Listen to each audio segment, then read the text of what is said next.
Hi everyone, it's Belinda here, one of the co-founders from Listen Up Therapy. And today I'm joined by Justin Lee, who's one of our therapists and coaches. And coaching is a new offering that we have at Listen Up Therapy that we are super excited about because we've had lots of people inquire who are interested in this kind of service. So it's been a long time coming, and I'm really pleased to talk with Justin today because we're going to go through a few really important things about life coaching and what it is, so you can really understand if it's the right thing for you. So welcome, Justin. Thank you so Hi, much Belinda. for being here with me. And yeah, we're always so grateful to have you on our team. And I just wanted to start off with what life coaching is, because I think it's a term that is a little bit overused, and sometimes there's a lot of people that aren't very underqualified. You're Mhm. probably overqualified, but maybe if you can share, a little Sure. bit about your journey and how you came into life coaching.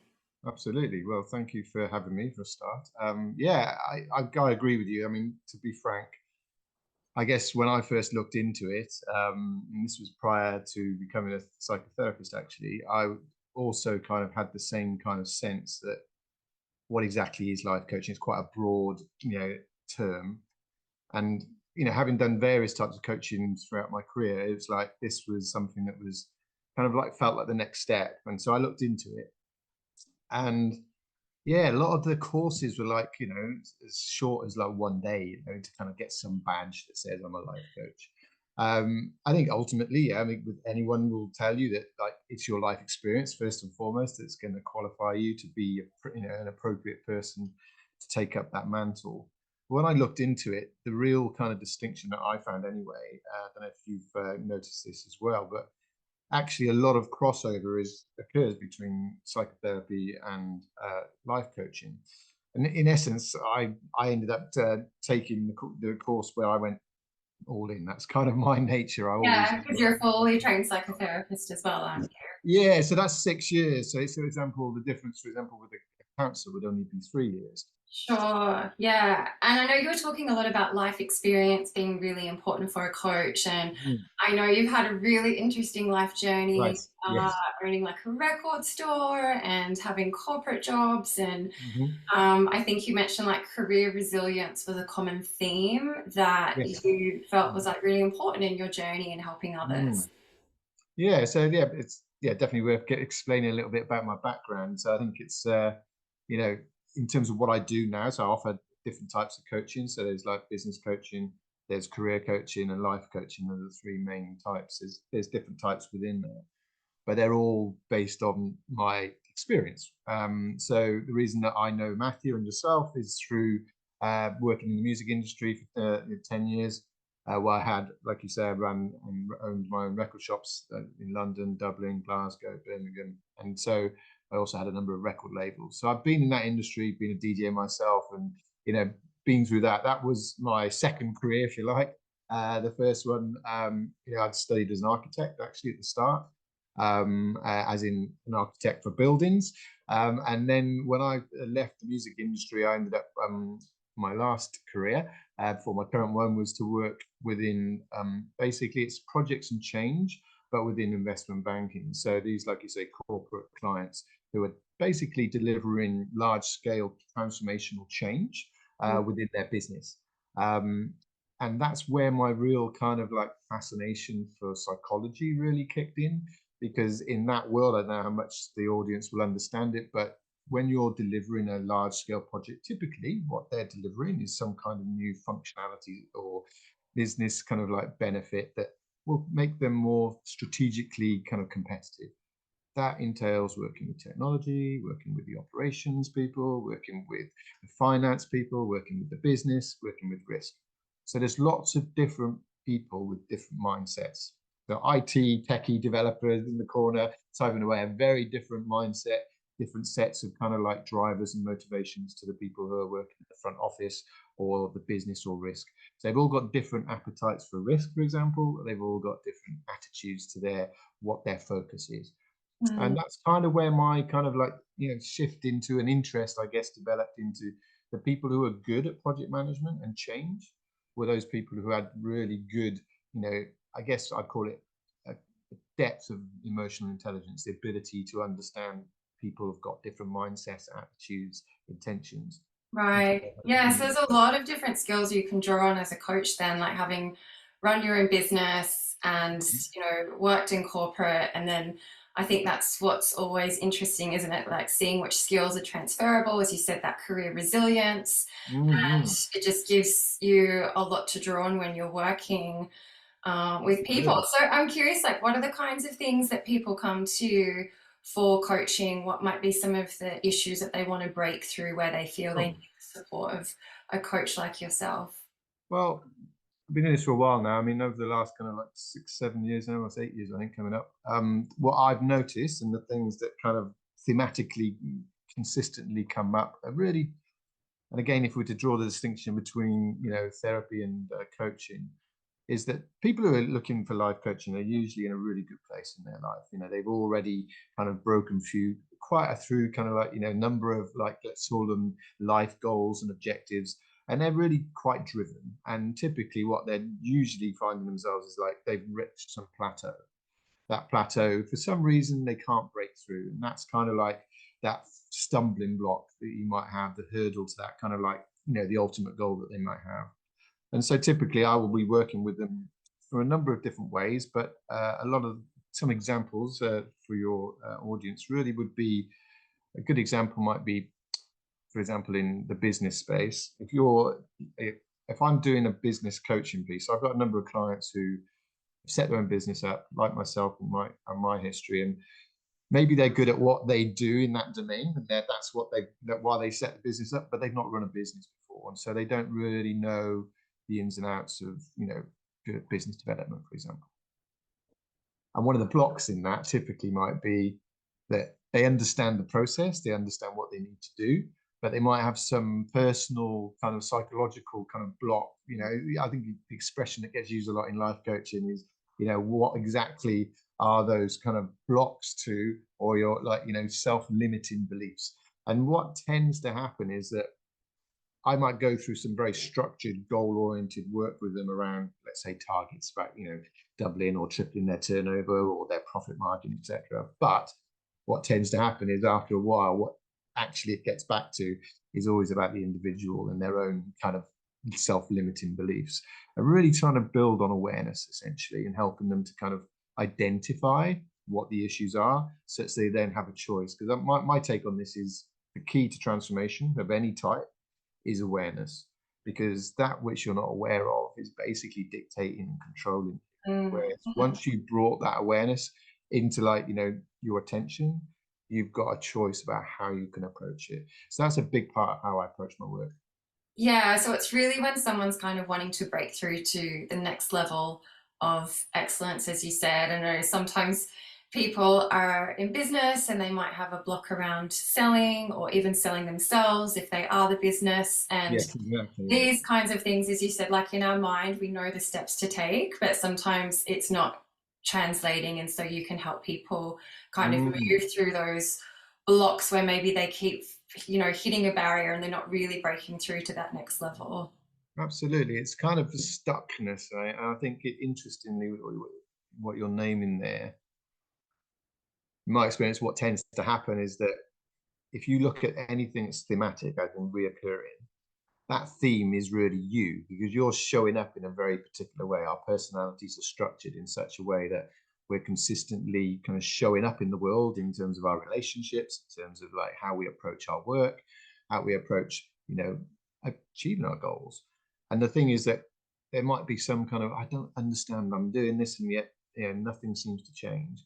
And actually, what it is, it's something about oneself that we're not aware of, because it's so intrinsically kind of part of how we, think about the world, how we perceive things.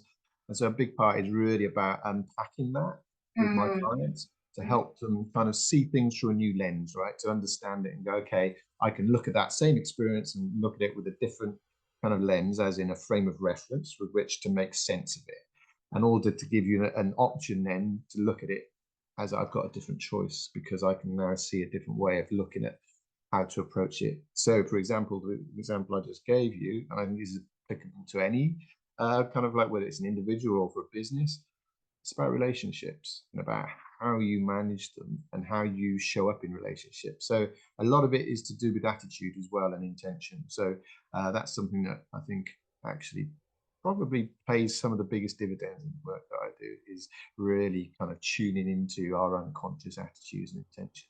Sure. Yeah, and I can see where all your background experience, having that like diverse history of working in different industries, would really help you relate to people in whatever your client kind of is working in and what they're facing, whether Mhm. they're running a business or working business to business, or they're wanting to climb the career ladder. As you said, it's all about like those relationships and those blocks and working through them to kind of get to the next level. Absolutely. So actually, just to be clear, when I was talking about change, that I was a recruiter in that space, so 15 years of recruitment experience, and that was really the key, I guess, to, like, because we're dealing with individuals with their kind of life goals. How what we spend so much time at work, right? And like, Mm. if you can find a career or a role that's like fulfilling, and so the big kind of thematic thing that continuously comes up is also, as we get older, is purpose, right? What is our purpose? What is driving us? What's motivating us? So a lot of coaching is fundamentally revolving around motivation. So you think of it in terms of, I think about intrinsic motivation and extrinsic. So extrinsic would be the external motivations of success or kind of recognition, fame, or basically being an innovator in a particular field. Those are all external, as is money and lifestyle. Those are important, but they only get us so far. And a Mhm. lot of people who are looking for life coaching come to that realization. So they've been very good at being disciplined and focused, and working really diligently and hard, but then they kind of hit this kind of barrier. And that, for me, is often where there's like some misalignment between intrinsic motivation and extrinsic. So the intrinsic motivation is, for example, in my record shop, I would have people come in with a new album. They're a small independent artist. They don't have any kind of know-how, if you like, about how to promote, from a label perspective. But they make that music because that's their passion. They love it, and they would do this whether they're getting money or not. That's intrinsic motivation. They're doing it for its own sake. They love it, but ultimately they want to make a living from it. And so a big part of what I do as well is help people go, okay, let's identify what's the intrinsic motivation and see if we can't find something that aligns to that, in terms of maybe just tweaking what it is that you do within the particular field that you're actually your endeavors are focused in. So I think that's a really key thing. Motivation is probably one of the biggest, again, bits of leverage that you can get. Yeah, I think that's really important because yeah, we're either working and being successful, but we're not happy on the inside, or we might be, the starving artist Mm. kind of Yeah, a theme where, really it's a hobby because it's not a business. We're not making income. And so it feels like you can kind of bridge or help people be a container to help them kind of bridge all those different aspects so they can really balance that kind of internal and external driver. I think you're. absolutely. Yeah, I mean, I'm sure we can relate to it from your own experience. I think one of the things that we all struggle with is, there's a point, I don't know if ikigai is a Japanese word for purpose, and there's like a wonderful little Venn diagram. It's like what the world needs, what you're good at, what you love and have a passion for, what you can make a living from. And it's the intersection of all of those. It's that, that's the nirvana, if you like, in terms of finding something that, when you get out of bed in the morning, you're excited to kind of tackle the day, versus feeling like, here I go again with another set of problems that I just feel I can't resolve. So I think, it's really important that, like, the work that I do with my clients is very much, tailored to them as a unique individual. Hmm. Looking at, the why, why do you do what you do? What is it that motivates you? Understand yourself in a more kind of, transparent way. And usually that's where the blockers become clear. It's like, okay, so that's what's actually kind of preventing me from moving forward, because there's something, really unconsciously operating at a, deep level that is actually, I've got an unconscious commitment to something that's counterproductive to my stated aim. So it's really important to work on that and kind of, like I say, raise that into awareness, and that's where the transformation is going to be. Hmm. quite powerful. Okay. I think this has like helped people definitely get a clearer understanding, like a bit about what coaching is, but because we offer a lot of different services, I think we can Mm. still maybe differentiate a little bit between like the therapy and coaching. If Mm. someone is feeling stuck and feeling some of these emotions that you just shared, and they're like, well, I'm not sure if I'm more suited to therapy in this case, or should I go into coaching? Mm. Are there some kind of like little defining things that it can just Sure. really set it clear for people if they're in that situation? Absolutely. So this is something that comes up quite a bit. I mean, there is, like I say, when I was studying to be a psychotherapist, I was always thinking of it in the most broad terms as this is life coaching, right? I'm like helping people with how to kind of navigate life's complexities and problems. And what I came to as an understanding, because I was doing both, was noticing the distinction I'd mentioned at the start of our conversation about, I guess, life coaching people generally are in a good place. Whereas someone who's, typically going to benefit mostly from therapy is when they're in a very vulnerable place. So they're in a crisis, you might be in a crisis, and life coaching is appropriate if you've got a certain level of resilience, a certain level of groundedness and faith and belief in yourself. That's where coaching is most beneficial. Where if we're to look at therapy, that more often than not is where you've lost that. So there's like often a radical self-doubt. There's not the confidence there, that your one's kind of like you've had the wind knocked out of your sails, you've started to question and doubt yourself. And so that tends to be, deep rooted work that ultimately comes down to your identity. Like, who am I? What am I here for? What's my purpose? So again, crossover, but I think there's the vulnerability aspect of someone who's looking for therapy. So if I was to say the difference in terms of the approach and a way for you as a potential kind of like client of either, the question would be, do I have a clear sense of what I want to do, and it's just I'm struggling about how to get there? That might be more appropriate for coaching.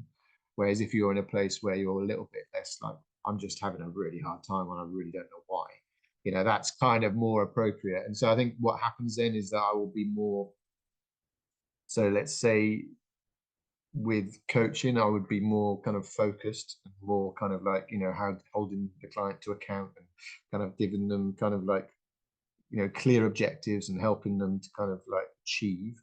Whereas that's counterproductive when you're in a really vulnerable place. You just need to be listened Right. and given some support to help reflect on, who you are and where you're at, without feeling like there's another set of like, oh, I've got to kind of perform, I've got to kind of like hit a target, I've got to do that. Those are all Definitely. counterproductive. Yeah, so what I'm hearing is like with the coaching, there's, those defined goals and that accountability. I think before you mentioned like a positive stress, we call you stress, because sometimes Yes. when we're Mm. stagnant, we kind of need someone to be like, okay, this is where we're going and you can do it. Mm. And Are that you kind often like a of feels cheerleader, like yeah, in it. many respects? No, it actually not to the Yeah. underestimate. Whereas in the therapy, as you said, like there might be something that is quite, overwhelming, and it's more about that care and softness, and it's not goal orientated in any way, and more kind of led by the client's emotional needs, Absolutely. I Mm. guess. So in Yeah. a way, I'm looking at removing judgment from like the equation when you're dealing, therapy clients. It's like that's part of the problem. It's like, and judgment is often, tied in with targets and goals and objectives, and, the potential for failure. So, it's like about avoiding that. But if you're in a kind of like therapeutic place, it's like very much about providing, a non-judgmental, compassionate kind of like ear that just allows the person to look at themselves in a less judgmental way, because often that internal critic is, part of the problem, and a big aspect, and choosing which one is just how comfortable, you're comfortable you're feeling in your life in general, because usually, like I say, I think most of the people I speak with as a coach are pretty resilient and have got like quite a lot of good things going on in their life, but they've just got, say 2 or 3 things that are stumbling blocks to that next level. Whereas, yeah, I tend to like to remove that kind of pressure. It's not that's really quite detrimental in the therapeutic environment. Sure. Okay. Well, I think this is going to be really helpful for people because we do get a lot of people making inquiries, and sometimes Okay. they're not sure or they're Mm. actually wanting that advice and that support, but Mhm. they're asking about therapy. And then it's like, Right. well, in therapy, we're not really giving advice. It's more creating that safe space for people to kind of come to their own realizations and work through things. So I Great. think, yeah, this has been really useful. I don't know if there's anything else that you want to add or share I was about. just going to say, I think you mentioned it before as well. I mean, there's this kind of, when we do an initial chat with people who reach out to us, listen up therapy, it's like there's an initial free call. And I think in that, point, that it's easiest for us to kind of like through the questions we ask to also help make that understand it and decide is one going to be more appropriate than the other, because often, like I say, it's not easy for someone who's probably neither done either of them to understand or appreciate the difference. So hopefully this initial video will help. But yeah, I think that if you do reach out to us, that conversation would also really help clarify exactly where that distinction lies for that individual. Yeah, so it kind of sounds also to me like if anyone wants to like take anything to do with their work, business, career next level, whether they're working as part of a big multinational company and wanting to up level, or if they have a small business and they're wanting to grow it, or if they're just Mhm. a sole trader and wanting some business help or building confidence or setting goals, like all of those things you Mhm. can kind of touch on with people. Yeah, absolutely. And I think, the other thing as well, it's like it's about a holistic approach, right? So it's like all the different domains of your life will be kind of, in life coaching, the idea is that there is an integration, a healthy integration of all. So my old maths teacher used to say a chain is only as strong as its weakest link. So really it's about going in coaching is like, okay, I might have a lot of strong things going on, but the weak link might be currently actually my kind of neglect of my physical health. I'm not looking after myself. That might be, a psychological thing about feeling the pressure and kind of letting things kind of drop. So really important to look at it from a holistic perspective. So that's what we would do in an initial chat anyways, to get a sense of what's the most appropriate kind of like approach. Okay, great. Yeah, well, thanks so much for your time. My pleasure. And as we said, if anyone's interested in coaching, you can reach out to us through listenuptherapy.com. We've got more information on the website, and you can make an inquiry. If you have any further questions or topics that you want us to cover, you can just pop that in the comments underneath the video. We're really happy to do more videos in the future. So if there are any things that you want covered or questions that you want answered, do put them below so that we can answer them. And thanks so much for your time, Justin.